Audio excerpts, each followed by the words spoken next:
Tourism Business Council of South Africa says that although it welcomes the lifting of the liquor ban and the opening of Gauteng interprovincial travel, it does believe that there's still a long way to go before the sector is out of the danger zone. The TBCSA says the fact that the bans are lifted does not mean that we're going back to work as normal. The council says the reality is the country's still in a pandemic and the international markets are still not open to coming to South Africa. The TBCSA CEO is Tshifhiwa Tshivhengwa, and he joins us now, and he says that South Africa is still facing an uphill battle. He joins us now via Zoom to tell us a little bit more about some of the challenges that still lie ahead for the industry. Thanks very much indeed for joining us, and welcome to the program. Thank you very much for having me, and good evening to you and your listeners. All right, so this easing that we're starting to see, the dropping of the lockdown levels, whilst it may be good news for some, it's not terribly good news for tourism. Well, there is still a long way to go. We need to recognize that we have been on a lockdown since last year, March. And we have been on a start and stop, and we have seen this, throughout the better part of last year. And we have seen how the industry have been devastated and how many people lost their jobs. And the fact that we had just another lockdown, level 4, that was just lifted a few days ago by the president, simply means that the devastation is even deeper.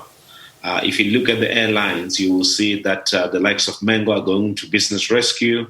The likes of Comair, meaning Kulula and British Airways, have grounded their flights. Sun International closed all their hotels except for 1 or 2. Many of small businesses have been closed, B&Bs, township tourism businesses. You can see the devastation that this lockdown has had. And the fact that we are now open does not mean that we go back to normal. It's going to take a bit of time, and it's going to take a lot of money to really go back to some level of operations. So I've been saying all along that the situation that we're in, whereby there's a switch that says, well, you can't operate, we're going to level 4. Then there's a switch that says, well, you can operate, we're going to level 3. It does not mean that we're going to go back to people are just going to go back to booking their trips, are just going to go back to staying in hotels. It doesn't mean that the value chain is going to operate immediately. It takes a bit of time. It's going to take us about 2 to 3 weeks for airlines to go back to flying, for hotels to go back to some level of pre-level 4 lockdown. And it's going to be devastation. And I'm afraid that there are even more jobs that are at risk, and there are even more companies that may close.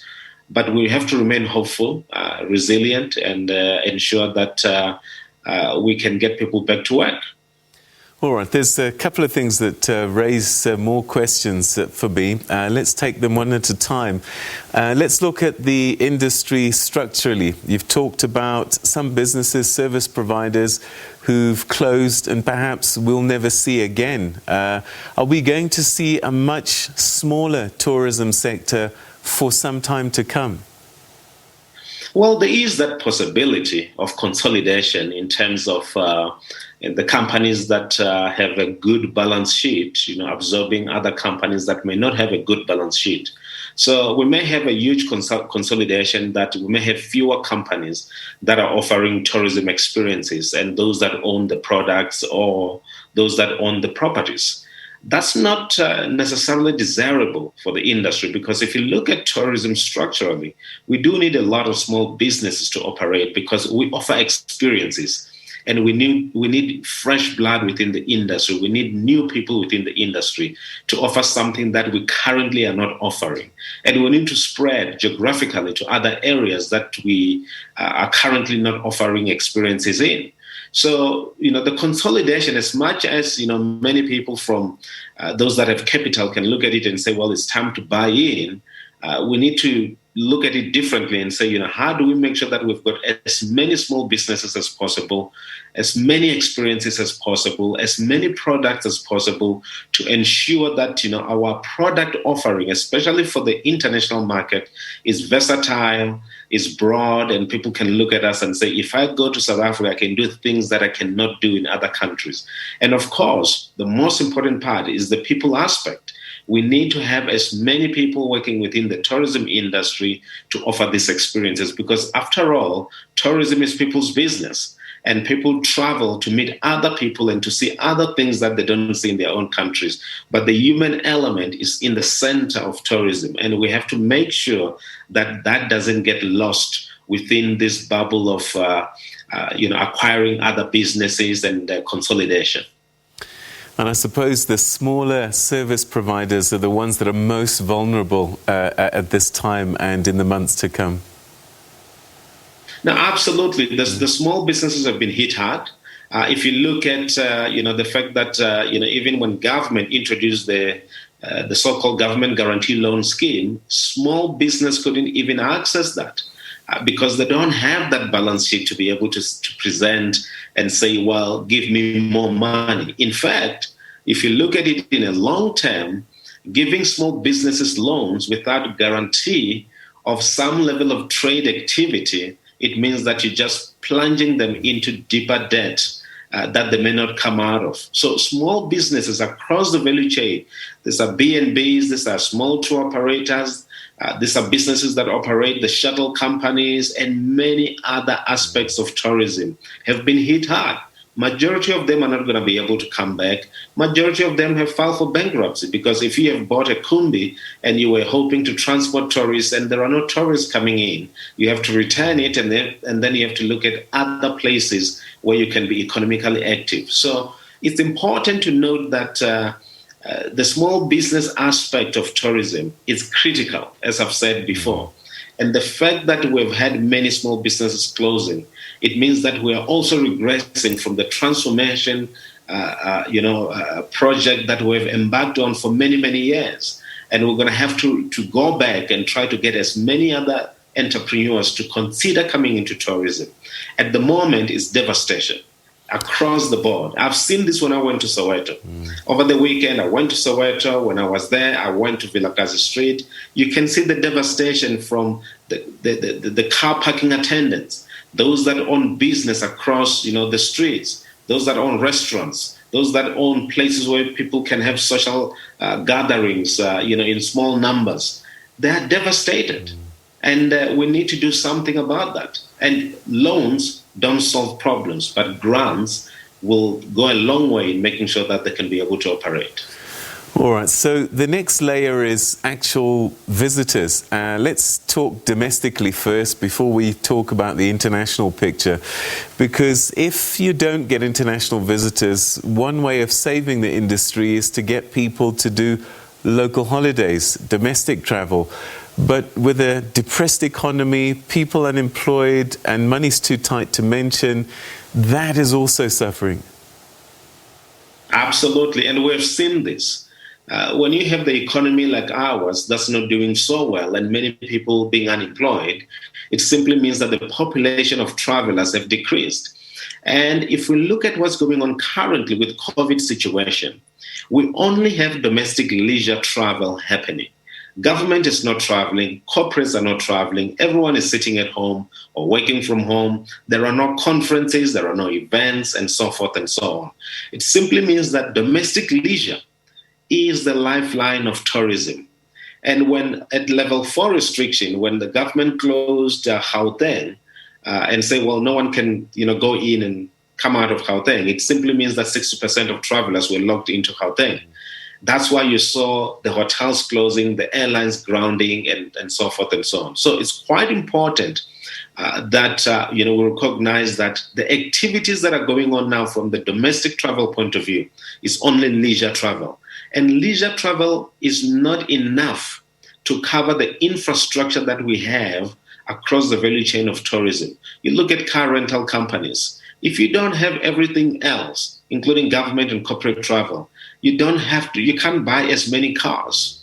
If you don't have government travel. You can't have these big hotels that do conferencing, to operate optimally. So it's important to note that, domestically, we need to push, but we also need the support from government, from corporates, from everybody else to start resuming some level of activity for us to break even and to even, protect the supply side of tourism. Without that, there is still devastation. But of course, vaccination is key to all of us returning to some level of normalcy and making sure that, we show that, the majority of us are vaccinated to the international community. Talking about the international community, I'm seeing travel happening in other parts of the world. Are the restrictions in South Africa still a challenge for international visitors to come visit, or is it that they're just not so sure, given that their countries at a much higher rate of vaccination than we are?